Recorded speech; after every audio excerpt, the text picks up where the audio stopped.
I've never had a single ambition in my life, ever. I haven't got one now. Do you ever give Kaleb any advice on to how to handle those sort of public speaking or the fame game or any of that? Do you ever point him in the right direction on that stuff? He's because even though he doesn't know anything, he's got quite an inquiring mind. So yeah, when you first start, and it's something like commercial activity, it's very tempting when you're 22, 23, and people come along and say, do you want to have this money for doing this? And I would say, you need to be very careful. For every £100 you earn commercially, you'll lose in the long term £100,000 because your career will. I mean, I'm still here.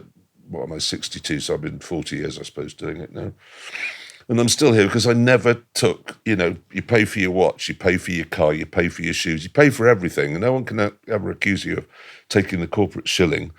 And then I explained this, and he was a bit sort of, what? But I said, honestly, it will pay off in the end.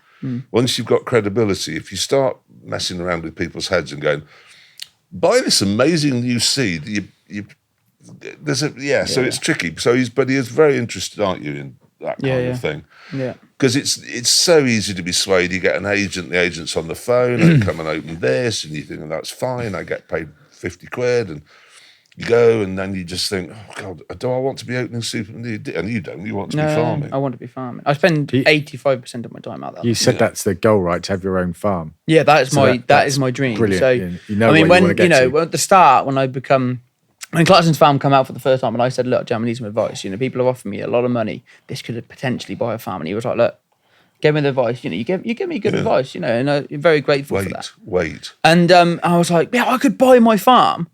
And then he was like, wait. So I turned everything down. And I'd still turn a lot of stuff down. That's very brave, isn't it? It takes a lot to do that. But you know this because you're from the television world. How many presenters have you seen take the corporate shilling and last 18 months? Yeah. And then they're gone. I mean, think of all those names that were pretty much household names in, I don't know, the 80s or the 90s or the noughties. And then you just go, I remember Well, look them. at reality TV stars, right? They come along, they open a load of supermarkets, and they're gone. Reality generally, although that's you.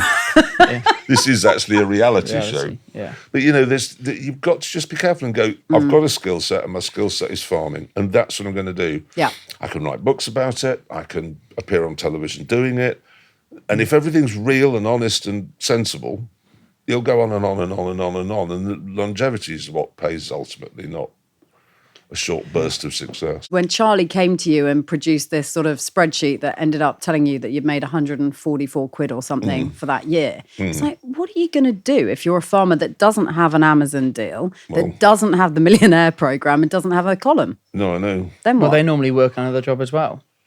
Farmers? Yeah. Farmers. All farmers, I know, normally work on another job. Like what other jobs? Truck driving.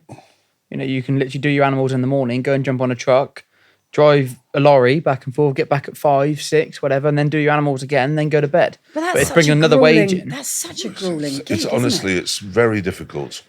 Every farmer out there's got 3 or 4 jobs probably. But like you say, when these subsidies stop, then what's going to happen? Because what sort of percentage of revenue are those? Well, they were 2 years ago. There's 1,000 acres here, so you got a basic payment of just for having the land of 80-something thousand a year. I know that sounds, I've got 80,000, what are you moaning about? But, take your expenses out, you've... By the time if you buy a tractor, a tractor's £100,000. Just a bit of that cow crush we bought, which is just literally a metal fence, £10,000. So it sounds like a huge amount, but actually the farm will just eat it in seconds. Yeah. With every time you have to buy anything, your £80,000 is gone. Well, that was to blow smoke up his bottom.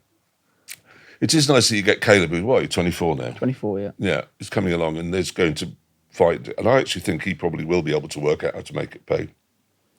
But sitting where I'm sitting, there's not a cat in hell's chance.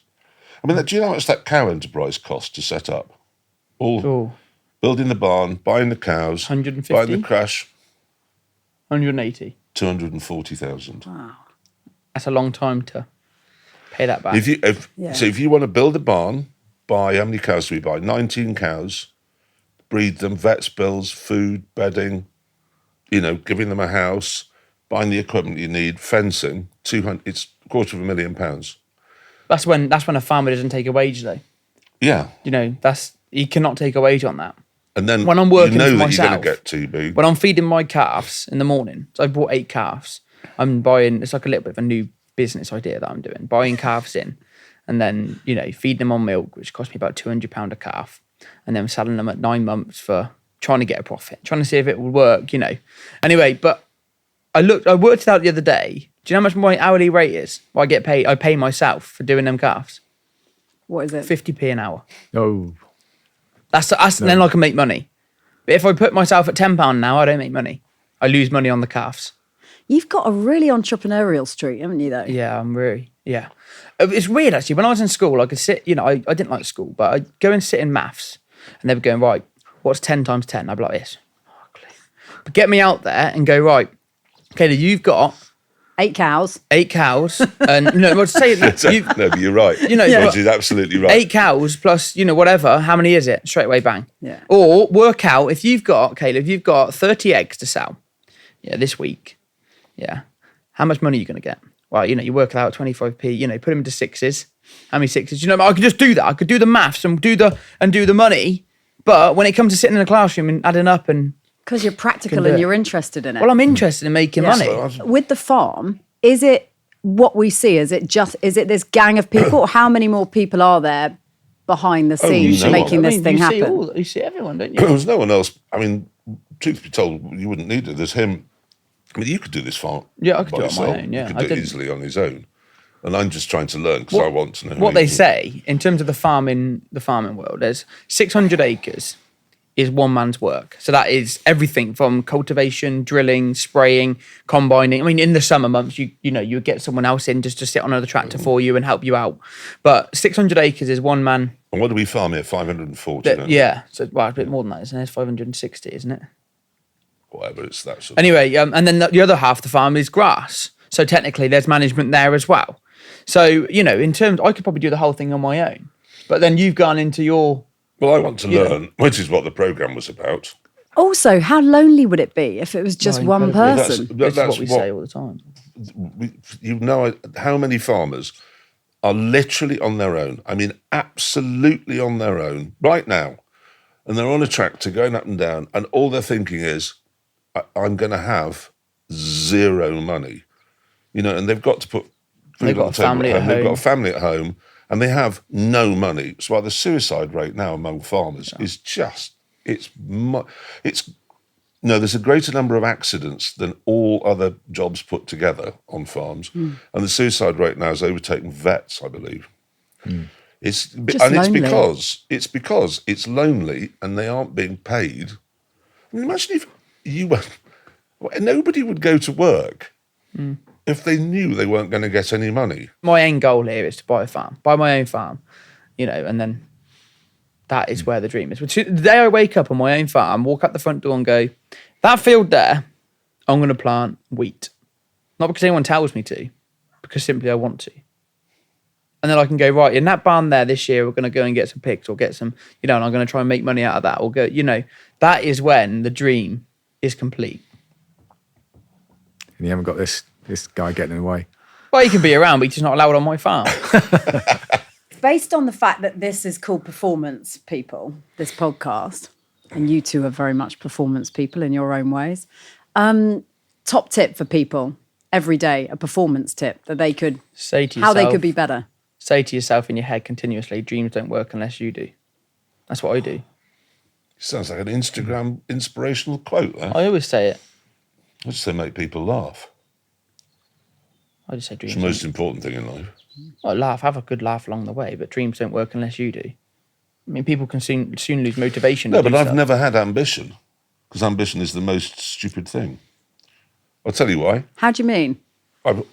Ambition, you will either, if you have an ambition, a goal, I have ambition, you either achieve that goal, in which case, so what? Well, then what you're going to do? Set another goal. Or you don't, in which case your life is full of disappointment.